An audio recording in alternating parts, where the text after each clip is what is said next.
के सरकारी पदाधिकारी कौन है? तो ग्राम पंचायत का सरकारी पदाधिकारी पंचायत सेवक। सही उत्तर ऑप्शन बी होगा, बी इज राइट आंसर। आप लोग अपना जो है ओपिनियन, अपनी राय को कमेंट बॉक्स में आप मुझे देंगे। कमेंट बॉक्स में आपका ओपिनियन, आपके राय का हमें इंतजार रहता है, इसलिए आप अपना राय, अपना ओपिनियन जरूर दिया कीजिए मुझे। आपका फीडबैक मेरे लिए मोस्ट इंपॉर्टेंट है। चलिएगा दूसरा क्वेश्चन पे चलते हैं। दूसरा नंबर क्वेश्चन है, पंचायतों से संबंधित भारत के संविधान की 11वीं अनुसूची में कितने विषय है? 11वीं अनुसूची में कितना विषय है? तो 29 विषय है 11वीं अनुसूची में। सही उत्तर option D, D is right answer. ठीक है, और ये 1992 द्वारा जोड़ा गया है। ठीक है, 73वां संविधान संशोधन हुआ था। 73वां संविधान संशोधन अधिनियम द्वारा 73वां संविधान संशोधन अधिनियम द्वारा 1992 में जोड़ा गया। ठीक है, नगर पालिका को जो है, अगर ये तो नगर पालिका पंचायत की बात है, अगर नगर पालिका की बात करें तो ये 12वें अनुसूची में है। किसमें है? 12वें अनुसूची में। और कितने विषय हैं? तो 18 विषय हैं।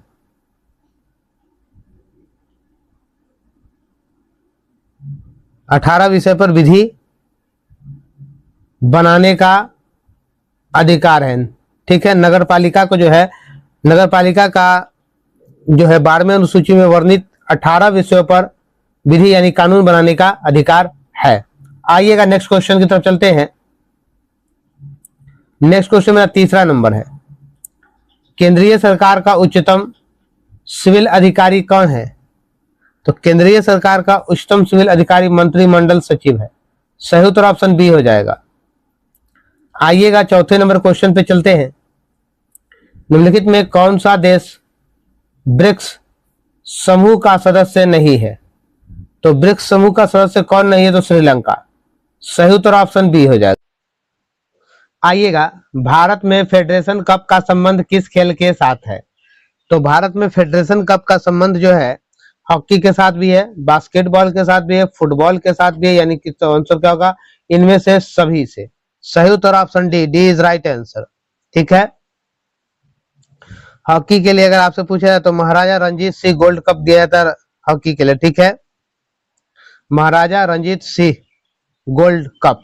आइएगा नेक्स्ट क्वेश्चन की तरफ चलते हैं। नेक्स्ट क्वेश्चन मेरा 6 नंबर कह रहा है, संघाई सहयोग संगठन के सदस्य देशों में फेस्टिवल फिल्मों को बढ़ावा देने की चुनौतियों और संभावनाओं पर चर्चा के लिए संघाई सहयोग संगठन फिल्म महोत्सव बैठक का आयोजन कहाँ किया गया?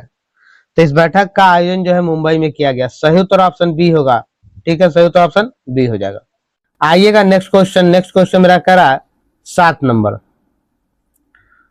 सबसे बड़ा देश कौन सा है क्षेत्रफल में? तो क्षेत्रफल की दृष्टि से सबसे बड़ा देश रूस है। सही उत्तर ऑप्शन डी हो जाएगा, डी इज राइट आंसर। अगर आपको बताएं तो विश्व में 5 देश हैं, जो कौन कौन है? तो सबसे पहले अगर देखा जाए तो क्षेत्रफल की दृष्टि से आपने विश्व का सबसे बड़ा देश तो आपने जान गए, ये है रूस है।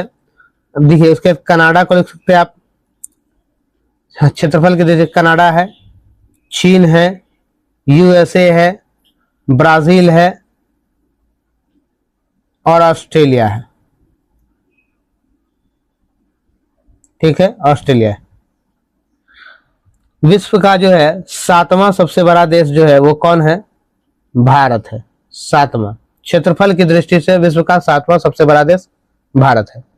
अगर एशिया महाद्वीप का सबसे बड़ा देश की बात की जाए तो एशिया महाद्वीप का सबसे बड़ा देश क्षेत्रफल की दृष्टि से और जनसंख्या दोनों की दृष्टि से तो चीन है। कौन है? चीन है। ठीक है, और सबसे छोटा देश जो है मालदीव है। ठीक है, मालदीव है। आइएगा नेक्स्ट क्वेश्चन की तरफ चलते हैं। नेक्स्ट क्वेश्चन मेरा 8 नंबर है, फ्रंटियर गांधी पद के साथ कौन संबंधित है? तो फ्रंटियर गांधी पद के साथ संबंधित है खान अब्दुल गफ्फार खां।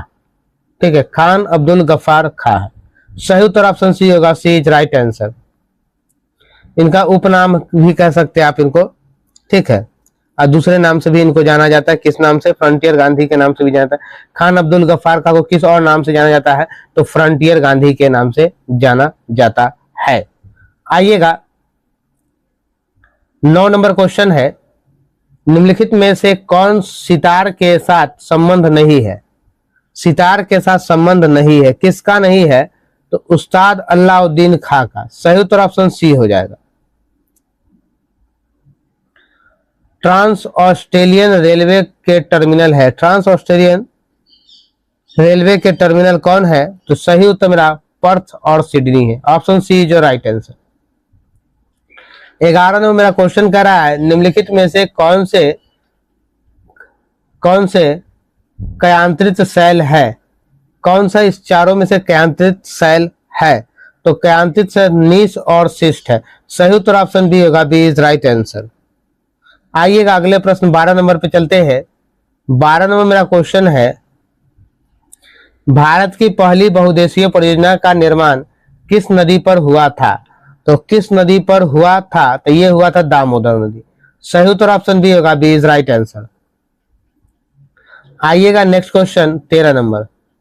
13 नंबर मेरा क्वेश्चन है, निम्नलिखित में कौन सी नदी अपना मार्ग बदलते रहने के लिए कुख्यात है? अपना मार्ग बदलते रहने के लिए कुख्यात है, तो कौन सी नदी है? तो कोसी नदी है। सही उत्तर ऑप्शन बी हो जाएगा, बी इज राइट आंसर। आइएगा नेक्स्ट क्वेश्चन 14 नंबर पे चलते हैं। 14 नंबर मेरा क्वेश्चन कर रहा है, ऊंचे क्षेत्र में लैटराइट मृदा की रचना होती है। ऊंचे क्षेत्र में लैटराइट मृदा की रचना होती है, तो अम्लीय होती है। सही उत्तर ऑप्शन सी हो जाएगा, C is right answer. Next question की तरफ चलेंगे। नेक्स्ट क्वेश्चन मेरा 15 नंबर है, निम्नलिखित में से किसको सह्याद्री पर्वतमाला भी कहा जाता है? सह्याद्री पर्वतमाला किसे कहा? तो पश्चिमी घाट को। सही उत्तर ऑप्शन बी होगा, बी इज राइट आंसर। आइएगा नेक्स्ट क्वेश्चन 16 नंबर पे चलते हैं। तो 16 नंबर मेरा क्वेश्चन कह रहा है, भारतीय नागरिकों और विदेशियों को प्राप्त है, क्या प्राप्त है? तो ये जो प्राप्त है विधिक अधिकार। सही उत्तर ऑप्शन डी होगा, D is right answer. 17 number question पे चलते हैं। 17 नंबर मेरा क्वेश्चन है, मंत्रिपरिषद की बैठकों की अध्यक्षता कौन करता है? तो मंत्रिपरिषद की बैठकों की अध्यक्षता प्रधानमंत्री करता है। सही उत्तर ऑप्शन ए होगा, ए इज राइट आंसर। आइएगा नेक्स्ट क्वेश्चन की तरफ चलते हैं। नेक्स्ट क्वेश्चन मेरा 18 नंबर है, गांधी जी का राजनीतिक गुरु किसे माना जाता है? तो गांधी जी का राजनीतिक गुरु जो है गोपाल कृष्ण गोखले को माना जाता है। सही उत्तर ऑप्शन ए होगा, ए इज राइट आंसर। आइएगा नेक्स्ट क्वेश्चन की तरफ चलते हैं। नेक्स्ट क्वेश्चन मेरा 19 नंबर है। 19 नंबर मेरा क्वेश्चन कह रहा है, सर्वोच्च न्यायालय के न्यायाधीश किस आयु तक अपने पद पर बने रहते हैं? तो किस आयु तक अपने पद पर बने रहते हैं? तो 65 वर्ष की आयु तक अपने पद पर बने रहते हैं। सही उत्तर ऑप्शन बी हो जाएगा, B is right answer. 20 number question पे चलते हैं। 20 नंबर मेरा क्वेश्चन कह रहा है, भारतीय नागरिकों के मौलिक अधिकारों को निलंबित किया जा सकता है। तो निलंबित किया जा सकता है, तो कैसे निलंबित किया जा सकता है? तो राष्ट्रीय आपातकाल के दौरान। सही उत्तर ऑप्शन ए होगा, A is right answer. Question 21 number पे चलते हैं। 21 नंबर मेरा क्वेश्चन है, निम्नलिखित में से कौन सा तत्व राज्यों का अनिवार्य तत्व नहीं है? कौन सा तत्व है इसमें से जो राज्यों के लिए अनिवार्य नहीं है? तो देखिएगा, आबादी तो होगा ही, प्रभुसत्ता और प्रशासन क्षेत्र। कौन सा तत्व अनिवार्य नहीं है? तो प्रशासन जो है राज्य का अनिवार्य तत्व नहीं है। सही उत्तर ऑप्शन बी हो जाएगा, बी इज राइट आंसर। आइएगा 22 नंबर क्वेश्चन पे चलते हैं। 22 नंबर मेरा क्वेश्चन कह रहा है, लुमिनस कंपनी द्वारा भारत का पहला हरित ऊर्जा आधारित सौर पैनल कारखाना किस राज्य में बनाया गया? तो किस राज्य में बनाया गया है? तो ये बनाया गया है उत्तराखंड में। सही उत्तर ऑप्शन बी हो जाएगा, बी इज राइट आंसर। आइएगा नेक्स्ट क्वेश्चन 23 नंबर पे चलते हैं। 23 नंबर क्वेश्चन है, निम्नलिखित में से कौन से अनुच्छेद में विधि के समक्ष समानता को अधिकार का प्रावधान है? विधि के समक्ष समानता को अधिकार का प्रावधान है, तो सही उत्तर मेरा होगा अनुच्छेद 14। अनुच्छेद 14 जो है मेरा सही उत्तर है। आइएगा 24 नंबर क्वेश्चन पे चलते हैं। 24 नंबर क्वेश्चन मेरा कर रहा है, भारत के महान्यायवादी की नियुक्ति कौन करता है? तो भारत के महान्यायवादी की नियुक्ति जो है वो राष्ट्रपति करते हैं। कौन करता है? राष्ट्रपति। सही उत्तर ऑप्शन डी हो जाएगा, डी इज राइट आंसर। देखिए महान्यायवादी जो होते हैं ये भारत का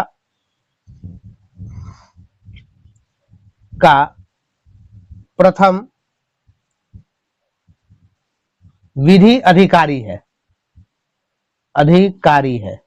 प्रथम विधि अधिकारी है। ठीक है, महान्यायवादी संविधान के अनुच्छेद 76 के अंतर्गत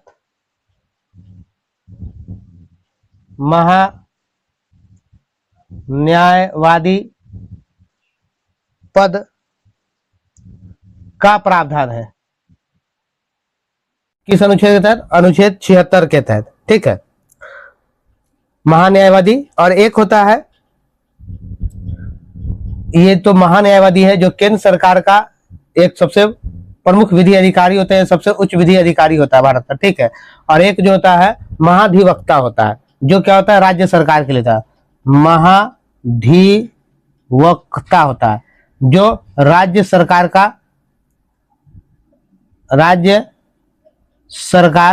का प्रथम विधि अधिकारी होता है। और महाधिवक्ता की नियुक्ति जो है राज्यपाल करता है। कौन करता है? राज्यपाल करता है। ठीक है, आइएगा 25 नंबर क्वेश्चन पे।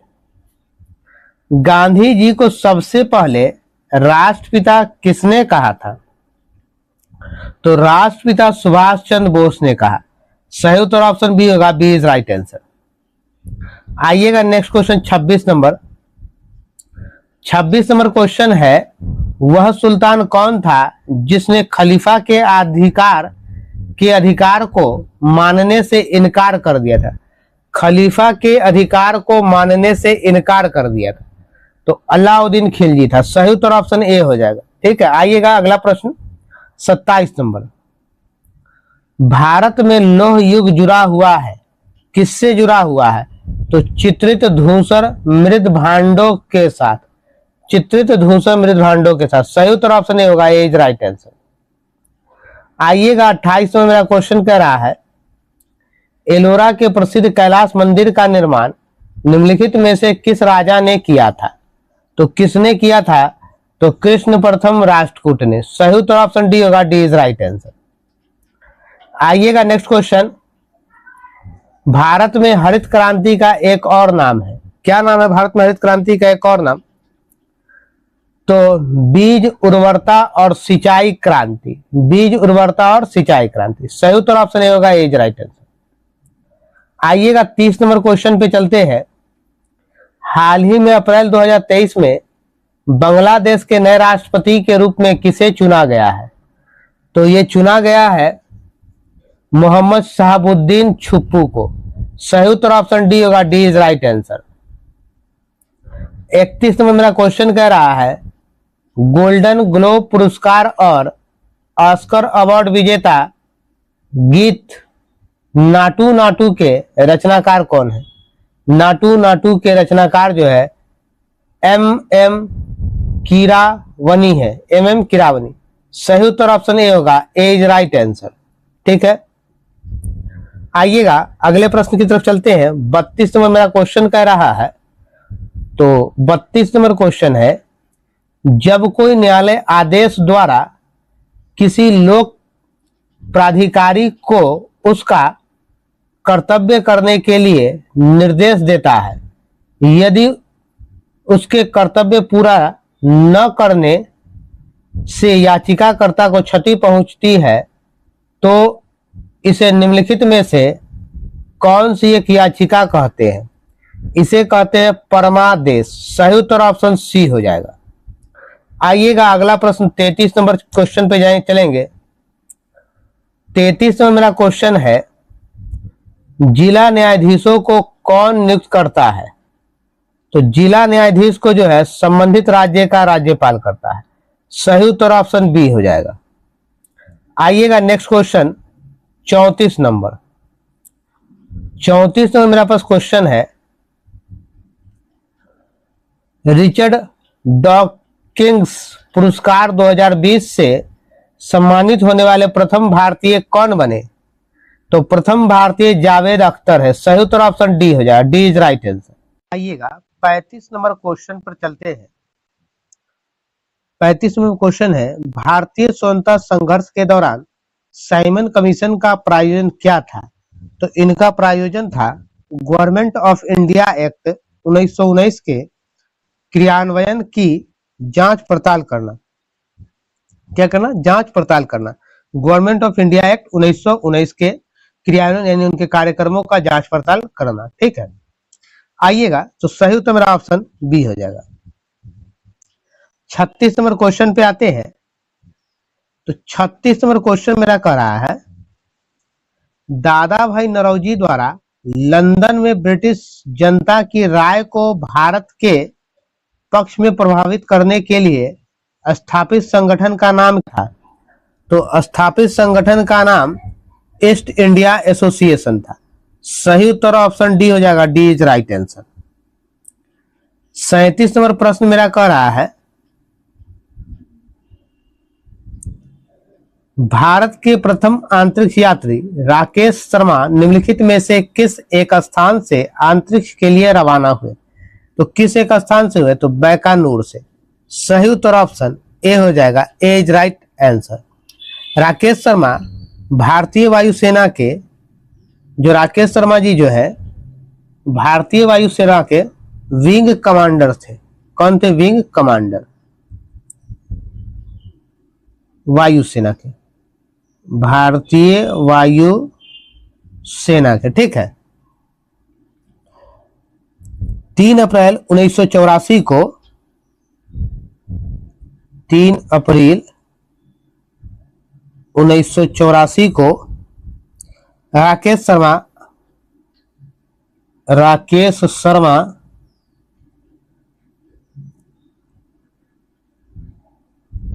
अंतरिक्ष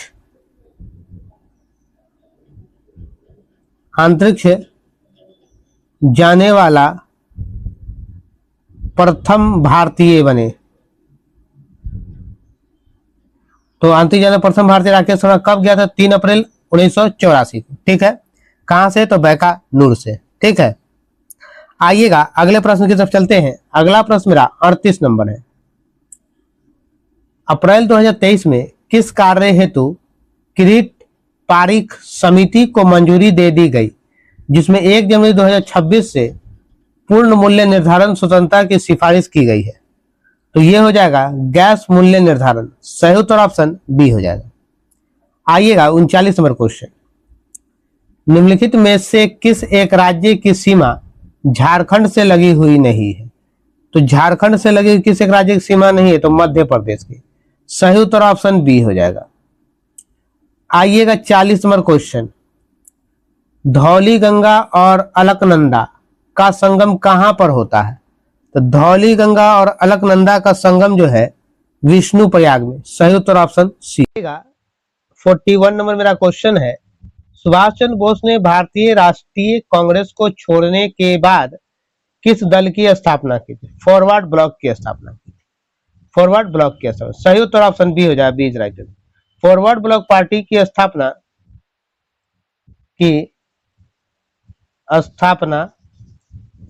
1939 ईस्वी में सुभाष चंद्र बोस ने किया। चलिए आइएगा 42 नंबर, जलवायु परिवर्तन पर संयुक्त राष्ट्र की 28वीं वार्षिक बैठक COP28 का आयोजन किस देश में किया जाएगा? तो ये किया जाएगा, कहां किया जाएगा? तो संयुक्त अरब अमीरात में। सही उत्तर ऑप्शन बी हो जाए। B is right answer.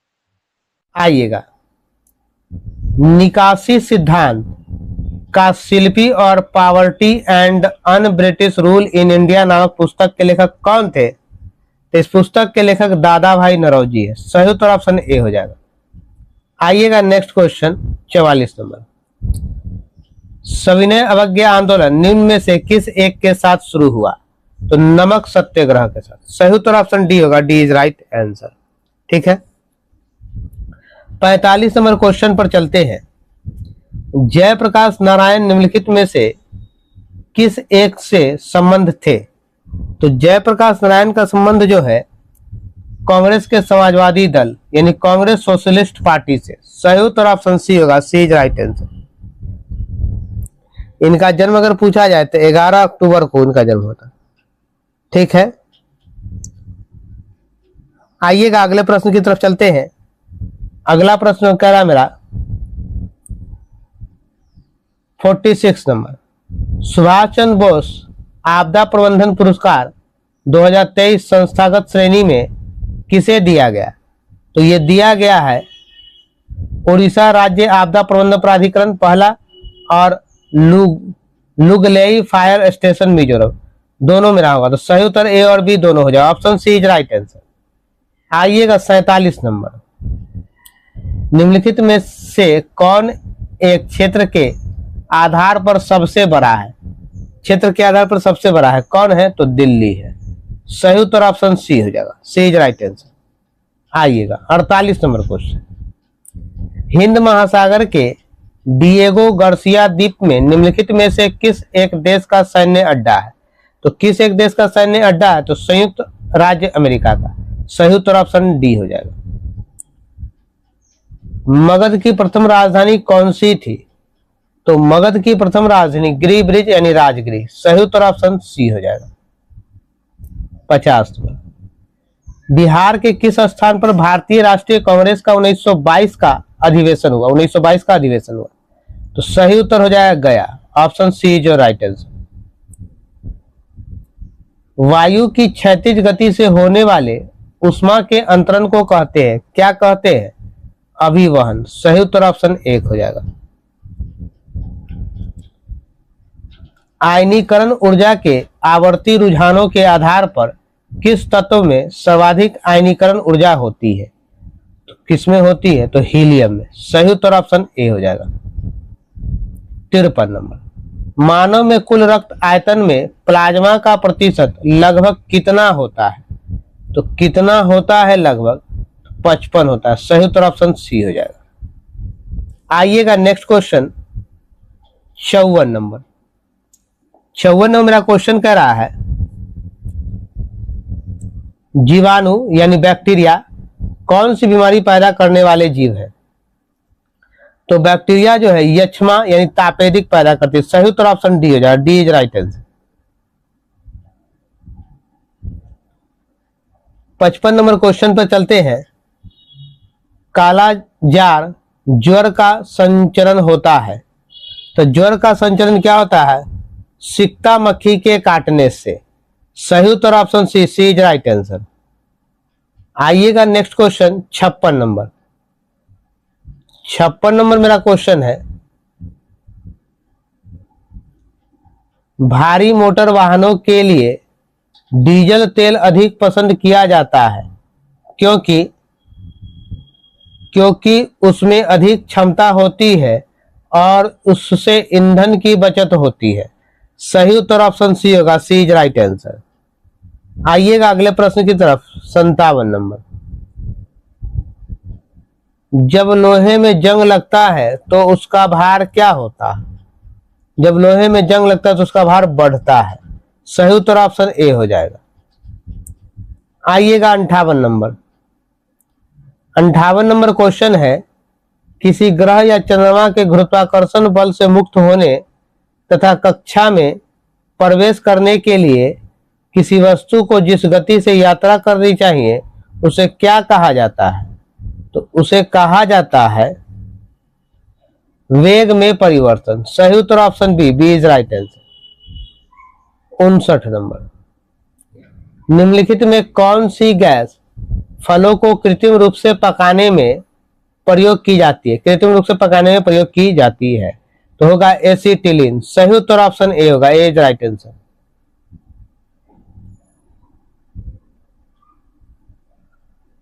आइएगा 60 नंबर क्वेश्चन।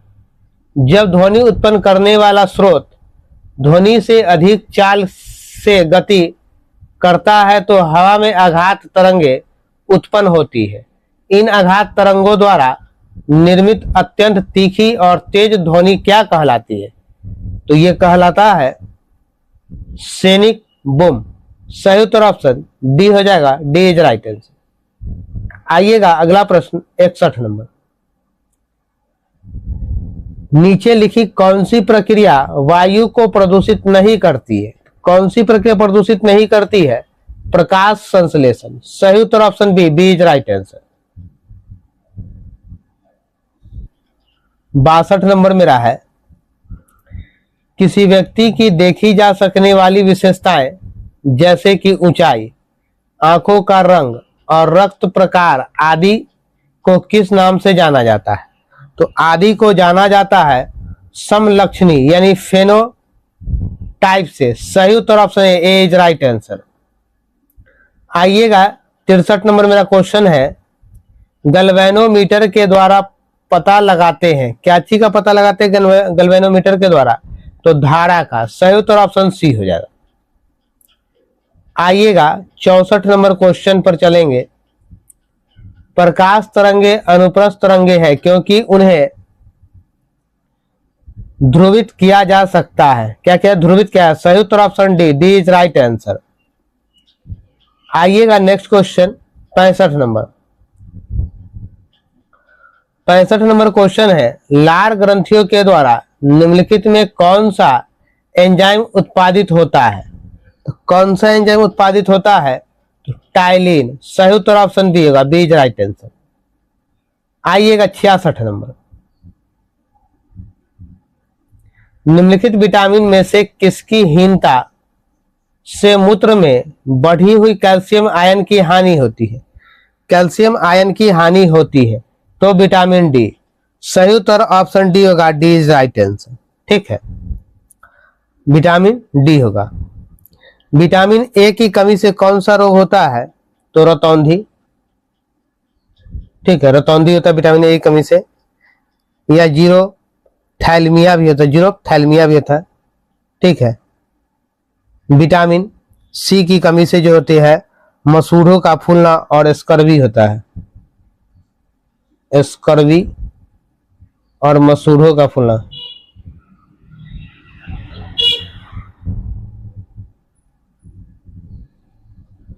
आइएगा 67 नंबर क्वेश्चन पे। मानव शरीर में निम्नलिखित में कौन सा उन प्रतिपिंडों का निर्माण करती है जो प्रतिरक्षा के लिए जिम्मेदार है?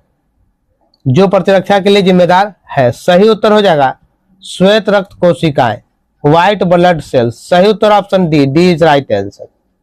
आइएगा 68 नंबर क्वेश्चन पे चलेंगे। निम्नलिखित में कौन बायोगैस यानी गोबर गैस का एक प्रमुख घटक है? गोबर गैस का एक प्रमुख घटक है तो सही उत्तर होगा methane. Option D is your right answer. आइएगा 69 नंबर क्वेश्चन पे चलेंगे। निम्नलिखित में कौन सा एक अग्निशामक में प्रयुक्त होता है? अग्निशामक में प्रयुक्त होता है तो खाने का सोडा यानी बेकिंग सोडा भी उसको कहा जाता है। सही उत्तर option A is right answer. खाने का सोडा को बेकिंग सोडा कहता है, या फिर इसको सोडियम, या फिर आप इसको सोडियम बाई कार्बोनेट कहेंगे। Sodium by carbonate, baking soda कहिए या सोडियम बाई कार्बोनेट कहिए। ठीक है, आइएगा नेक्स्ट क्वेश्चन की तरफ चलते हैं। 70 नंबर। निम्नलिखित में से किसमें हीमोग्लोबिन की प्रतिशतता अधिक होती है? तो हीमोग्लोबिन की प्रतिशतता अधिक होती है किसमें होती है? तो पुरुष वयस्क में। सही उत्तर option C, C is right answer. ठीक है, हीमोग्लोबिन का रंग कैसा होता है? अगर आपसे पूछे हीमोग्लोबिन का रंग, तो इसका रंग होता है लाल। ठीक है, लाल रंग का होता है। हीमोग्लोबिन को शोषण वर्णक कहा जाता है। क्या कहता है? शोषण। हीमोग्लोबिन को शोषण वर्णक कहा जाता है। हीमोग्लोबिन जो है वो दो भागों में है। ठीक है, दो भाग है हीमोग्लोबिन के। पहला जो होता है हीमोग्लोबिन का दो भाग है, पहला जो जिसको कहते हैं हम लोग है हीमैटिन, हीमैटिन, और दूसरा को कहते हैं ग्लोबिन। क्या कहते हैं? ग्लोबिन। आइएगा नेक्स्ट क्वेश्चन 71 नंबर। निम्नलिखित में कौन सा एक जल में घुलनशील विटामिन है? जल में घुलनशील विटामिन, तो देखिएगा जल में घुलनशील विटामिन जो होता है बी और सी जो होता है वो जल में घुलनशील विटामिन होता है। तो यहाँ सी दिया हुआ है तो विटामिन सी जल में है, तो सही तो ऑप्शन बी हो जाएगा। आप लोग हमेशा याद रखिएगा जल में घुलनशील विटामिन बी और बी एंड सी होता है। ठीक है, और वसा में घुलनशील विटामिन, वसा में घुलनशील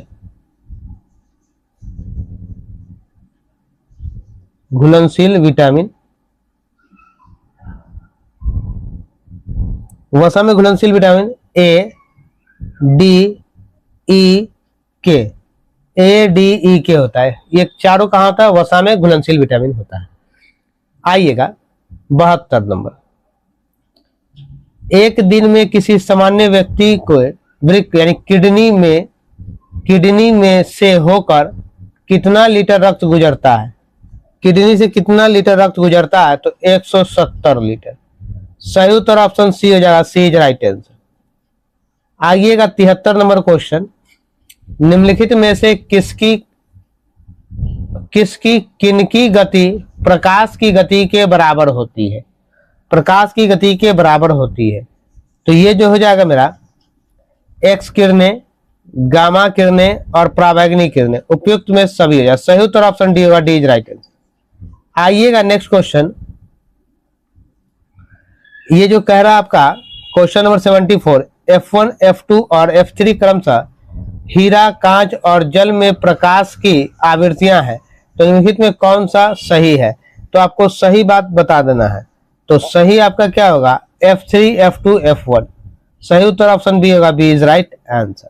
आइएगा 75 नंबर क्वेश्चन। निम्नलिखित में से कौन सी वस्तु ऊष्मागतिकी के सिद्धांत पर कार्य करती है? ऊष्मागतिकी के सिद्धांत, तो स्टीम आयरन। सही उत्तर option D, D is right answer. चलते हैं अगले क्वेश्चन, सॉरी अगला क्वेश्चन तो ये सब मैथ आ गया। अब इसके बाद ये क्या है? मैथ्स होगा। मैथ्स के बाद रीजनिंग होंगे। मेरे प्यारे छात्रों, आप हमारे चैनल से जुड़े रहिए। हमारे चैनल पर नए आए हैं तो सबसे पहले चैनल को शेयर और सब्सक्राइब जरूर कीजिएगा। और आपको वीडियो कैसा लगा, अपना ओपिनियन, अपना फीडबैक हमें जरूर दिया कीजिए, क्योंकि आपका फीडबैक हमारे लिए मोस्ट इंपॉर्टेंट है। मेरे प्यारे छात्रों, मेहनत बहुत जरूरी है, और ये एसएससी की बीएसएससी का जो ये नौकरी है, ये इंटर लेवल पे बहुत अच्छी नौकरी है। तो तैयारी अच्छे रेगुलर वे में कीजिए। ठीक है, रेगुलर वे में तैयारी कीजिए और अपने माता पिता के सपनों को, उनके उम्मीदों पर खड़े उतरिए और खुद को एक सफल इंसान, एक काबिल इंसान बनाइएगा। क्योंकि आपकी सफलता जो है, सिर्फ आपकी सफलता देखी जाती है, आप कैसे सफल है ये बात नहीं। अगर मान लीजिए आप बहुत अच्छे हैं, जानकार हैं, पर आप सफल नहीं है, तो आपकी कोई वैल्यू नहीं है। ठीक है, आपके सोसाइटी में आपकी वैल्यू नहीं है। तो आप सफल होना आपके लिए बहुत जरूरी है, इसलिए सफल होइए। सोसाइटी में, लोगों में, फैमिली में, आपके जहाँ कहीं भी है, तो वहाँ आपकी वैल्यू तभी होगी जब आप सफल होंगे। तो मेरी एक बात आप लोगों से फिर से रिक्वेस्ट है कि आप लोग रेगुलर प्रैक्टिस में लगे रहिए, और एग्जाम भी जब भी आए, चाहे आप जिस चीज का प्रिपरेशन कर रहे हो, जरूरी नहीं किसी का ही, जैसे आप एसएससी कर रहे हो, बैंक कर रहे हो, रेलवे कर रहे हो, जिसका भी प्रैक्टिस करें, आप रेगुलर वे में लगिए और इस तरह से मेहनत कीजिए कि सफलता पा लीजिए। आप उन लोगों से पूछिए जो मेहनत कुछ दिनों तक की और सफल ना हो पाए और आज किस परिस्थितियां में है। तो आप सफल बनिए, आप खुद को एक योग्य बनाइए, उस कदर बनाइए कि लोग आपके पास आए, आपकी रिस्पेक्ट करें, क्योंकि आप उस रिस्पेक्ट के काबिल हैं। तो मेरे प्यारे छात्रों, मेरा रिक्वेस्ट आप लोगों से रहेगा कि रेगुलर वे में प्रैक्टिस कीजिए, सफल होइए, नौकरी लीजिए और अपने मंजिल, अपनी माता पिता के सपनों को साकार करके अपने जीवन को खुशहाल, आनंदित बनाइए। चलिए इसी के साथ फिर मिलेंगे नेक्स्ट वीडियो में। ठीक है, जब तक के लिए जय हिंद, जय बिहार, भारत माता की जय। ये मेरा पूरा 24 प्रैक्टिस सेट आज समाप्त होता है इसका। ये वॉल्यूम 1 का। वॉल्यूम 2 जो है आप लोग को 1-2 दिन के बाद से फिर से मिलना शुरू हो जाएगा। ठीक है, चलिए चलते हैं।